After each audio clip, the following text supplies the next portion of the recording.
For anyone really trying to make the most of their day, the morning is just so critical, isn't it? Absolutely. It sets the stage for everything else. Right. So today we're kind of digging into the science behind it all. Neuroscience, habit formation, the works. Yeah. How intentionally designing your mornings can seriously boost well-being and productivity. Yeah, unlocking that morning momentum, as you put it. Exactly. Our mission really is to break down how some pretty simple science-backed tweaks to your morning can make a huge difference. We're talking focus, energy, general well-being. So, throughout the whole day, not just for an hour or two. Precisely. It's about shifting from, just reacting to the alarm clock to actively making your mornings work for you. Right. Turning that potentially chaotic start into a controlled launch pad. Okay, so let's get into that. Why do mornings have so much power? I mean, it's easy to just stumble through that groggy, maybe even anxious feeling first thing, right? But the research we looked at really stresses that those first choices you make, they genuinely shape your mental state for hours. Mm-hmm. And it's not just a feeling. There's some real biology happening. Oh, absolutely. It's deeply rooted in our biology. I mean, first off, you've got your circadian rhythm. The body clock. Exactly. Your internal 24-hour clock. And what's fascinating is that every single cell in your body has one. Wow, every cell. Yep. And for everything to run smoothly, your gut health, clear thinking, you name it, these tiny clocks need to be synchronized, misalignment. That's why you feel so awful during jet lag, for instance. Everything's out of whack. Okay, that makes sense. What else is going on biologically? Well, then there are your brainwave states. Right when you wake up, you're often in what's called a theta brainwave state. Theta, okay. Yeah, it's like this natural Zen mode. You're calm, ideas flow easily, creativity is kind of heightened. It's probably why some people find that 5 a.m. slot, or just early morning generally, so good for clarity and focus. So your brain is sort of primed for it then? It really is. And one more key piece, the cortisol pulse. Cortisol. Isn't that the stress hormone? It is, but there's a healthy surge of it once every 24 hours. And you actually want this pulse to happen early in the day. Oh, why is that? Because it sets your alertness levels, your focus, your mood for the rest of the day. If that surge gets delayed, maybe because you stay inside in dim light, it's actually linked to things like depression and anxiety later on. Huh. So getting that cortisol spike at the right time is key. Definitely. It kickstarts your system properly. Right, so the biology clearly matters. But what about structure? Why is having a routine so important for managing all this, beyond just, feeling less rushed? That's a great question, because when you structure your mornings, you cut down massively on decision fatigue. Yeah. Fewer choices first thing. Exactly. You're not draining your willpower deciding whether to check email or make coffee first.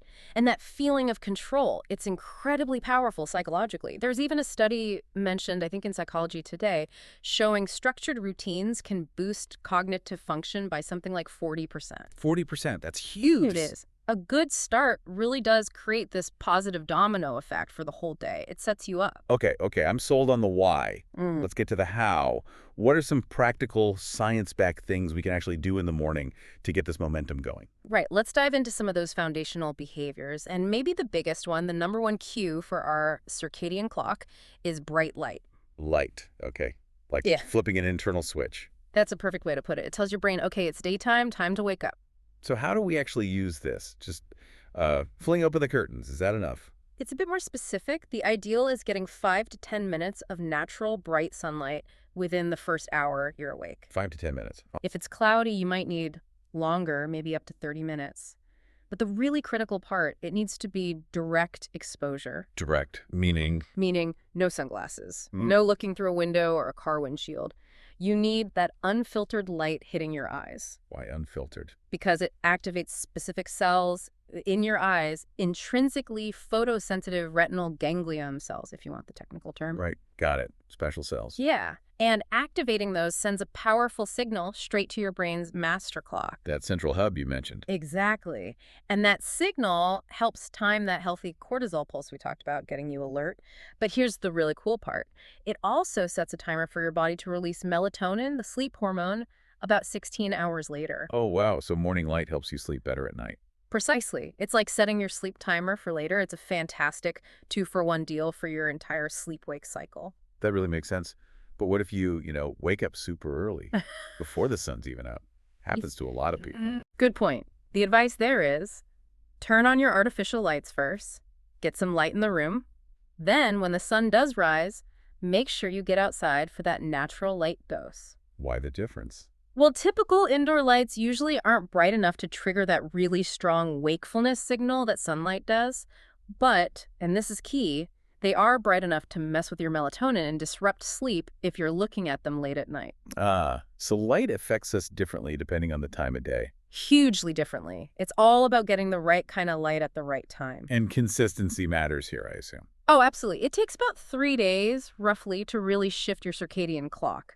So consistent morning light helps what scientists call phase advance your clock. Basically, it makes it easier to wake up earlier naturally over time. Okay, 3 days, that's manageable. Yeah. And here's a little bonus tip. Getting even brief sunlight exposure in the afternoon, say 5 minutes, maybe even just looking towards the sunset, can actually buffer against the negative effects of bright light exposure later in the evening. Like from screens.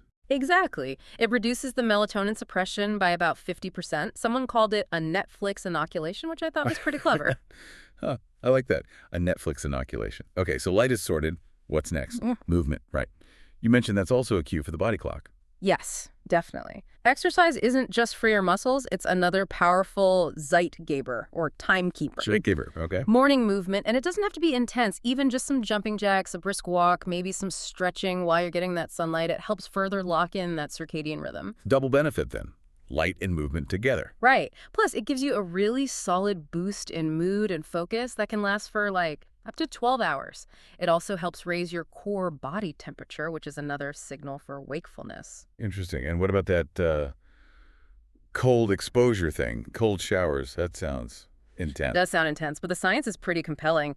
A blast of cold water triggers the release of dopamine and epinephrine adrenaline, and that leads to this really long-lasting mood boost. It can go on for hours. Counterintuitively, it actually helps increase your core body temperature slightly after the initial shock. Really increases it. Yeah. And there's even some evidence it can boost testosterone levels, but you don't have to go full ice bath on day one. Phew. Okay. Just start by making the end of your shower a bit cooler each day. Let your body adapt. People who do it swear by the mental clarity afterwards. Okay, maybe worth trying cautiously. Yeah. So we've got light, movement, maybe even cold, that covers activating the body. What about settling the mind? Crucial piece. Beyond the physical, connecting inwardly is so important for clarity and focus. And here, mindfulness and meditation are just incredibly effective. Even short sessions. Absolutely. Even just 5 minutes can make a difference. It helps clear out that mental clutter, improves focus, and it physically lowers cortisol levels, that stress hormone again. It's like giving your mind a chance to breathe before the day's demands hit. Makes sense. Yeah. And breathing itself, you mentioned that's a tool too. A massively powerful tool, and it's always with you. Think about it. When you're stressed, your breath gets shallow, fast, right? That's your body gearing up for fight or flight. Yeah, definitely notice that. Well, you can consciously reverse that just by calming your breath. We can maybe quickly touch on 3 really useful techniques. Yeah, please do. Okay, first is box breathing, or square breathing. Super simple. Inhale for 4 seconds, hold for 4, exhale for 4, hold for 4, repeat. In 4, hold 4, out 4, hold 4. Got it. It's used by military police. It's great for quickly lowering your heart rate, reducing stress, and boosting concentration. 5 minutes can really sharpen you up. Nice. Okay, number 2. Balance breathing, sometimes called a coherent breathing. This is just breathing in for 5 seconds and out for 5 seconds. The key here can be focusing on a positive feeling, like gratitude, as you do it. It really helps balance your nervous system. You can do it anywhere, anytime you feel a bit frazzled. In 5, out 5. Simple. And the third one. This one's called 4-7-8 breathing, or the relaxing breath, popularized by Dr. Andrew Weil. You breathe in quietly through your nose for 4 counts, hold your breath for 7 counts, and then exhale slowly and completely through your mouth for 8 counts, making a whoosh sound. In 4 nose, hold 7, out 8, mouthing. Okay. This one is incredibly calming for the nervous system. Really good if you feel overwhelmed or anxious, and it can even help with falling asleep. It sort of forces your nervous system to downshift. Those sound really practical. Easy to try anywhere. Yeah. What about journaling? You mentioned that too. Yes, journaling is such a great grounding habit. Doing it in the morning, even just for a few minutes, can seriously clarify your priorities for the day. How so? Well, it can act as a brain dump, like the morning pages idea, just getting thoughts out of your head and onto paper. Or you could focus on affirmations to build confidence, or gratitude to set a positive tone. Plus, just completing that small task gives you an early win, a little dopamine hit. That sense of accomplishment early on. I like that. Okay, final piece. Fuel. What we put in our bodies matters just as much, right? Couldn't agree more. Hydration is number one. You wake up dehydrated, period. Your brain is mostly water, like 80%. 80%. Wow. So even mild dehydration leads to headaches, fatigue, poor concentration. First thing, drink a big glass of water. Some people add a pinch of salt and lemon for electrolytes and digestion, which can be helpful too. Good tip. Water first, then breakfast. Yep, a brain-boosting breakfast. You want a good balance. Think. Slow-release carbs for sustained energy like porridge or wholemeal toast. Okay. Then protein for satiety and brain cell growth, things like milk, yogurt, eggs, beans. Right. And definitely some fruit or vegetables for fiber and essential vitamins, especially B vitamins, which are crucial for energy, mood, and brain function. So maybe like overnight oats with berries or eggs with some spinach. Perfect examples. Or a quick frittata, a smoothie with some greens. The goal is just giving your brain that steady, quality fuel it needs to perform well all morning. Okay, this is all fantastic stuff. Light, movement, mindfulness, fuel. But here's the million-dollar question. How do we actually make these things stick? Because, let's be honest, motivation waxes and wanes. Ah, yes, the sticking point. You're right, it's not just about motivation. The science of habit formation is really key here. Basically, habits are your brain's way of being efficient. Efficient, how so? They put routine behaviors on autopilot. Something like 45% of what we do every day is driven by habit. Nearly half. Wow. Yeah, it frees up our conscious mind, our mental energy for trickier stuff. But habits aren't automatic from the start. They become automatic through repetition. So what's happening in the brain when a behavior goes from conscious effort to autopilot? Well, there are a couple of key areas. The basal ganglia, that's sort of the brain's habit center, involved in skills and rewards. And the prefrontal cortex, that's the CEO, handling conscious decisions, focus, managing emotions. Okay. When a habit forms, the basal ganglia gradually takes over the execution of that routine, freeing up the prefrontal cortex. It becomes less effortful. And this involves that loop you hear about. Cue, routine, reward. Exactly. The habit loop. There's a cue or trigger which prompts the routine, the behavior itself, which leads to a reward. And that reward is absolutely vital for cementing the habit in your brain. Once it's locked in, often the cue alone is enough to make you do the routine. That explains good habits and bad ones too, I guess. Unfortunately, yes. But it also explains why we often quit trying to build new habits. There's a neurochemical angle here involving noradrenaline and dopamine. Oh, tell me more. When we focus and exert effort, noradrenaline builds up in our system, too much of it, and we feel agitated, tired, and basically just want to stop. We quit. Okay, the hue. I can't do this anymore feeling. Pretty much. But when we achieve something or even feel like we're making progress towards a goal, our brain releases dopamine. And dopamine feels good, it motivates us, and it actually counteracts or lowers the noradrenaline. Ah, so dopamine helps us push through the effort. Exactly. If the perceived reward isn't strong enough, or if we don't break down big goals into smaller steps where we can get those dopamine hits, noradrenaline wins out, and we give up, it's likely why, something like 80% of New Year's resolutions are ditched by February. That makes so much sense. Okay, so knowing this, how do we design a strategy that actually works with our brain chemistry? Well, you can't just willpower your way out of a bad habit. You need to build new, positive habits to essentially crowd out or replace the old ones. The process generally involves 4 steps. Okay. 1, identify the cue that triggers the old, unwanted habit. 2, attach a new desired behavior to that same cue.